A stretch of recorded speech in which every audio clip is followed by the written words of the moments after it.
കേരളത്തിന്റെ മികച്ച പ്രതിപക്ഷ നേതാവായിരുന്നു പി.ടി. ചാക്കോ. അദ്ദേഹത്തിന്റെ മരണം കേരള കോൺഗ്രസ് എന്ന പാർട്ടിക്കാണ് ജന്മം കൊടുത്തത്.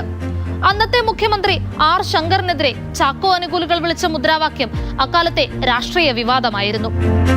ശങ്കറെ നേതാവാക്കിയ ചാക്കോ ചങ്ക് പൊട്ടി മരിച്ചപ്പോൾ സങ്കടമുള്ളവർ കാണാതെ ശവം മറയ്ക്കാൻ നോക്കിയില്ലേ.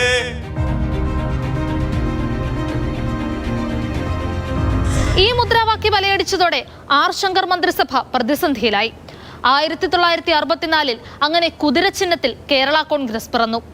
കേരള കോൺഗ്രസ് എന്ന് പേരിട്ടത് മന്നത്ത് പത്മനാഭനായിരുന്നു. കോൺഗ്രസിനെ എതിർത്തായിരുന്നു അത്.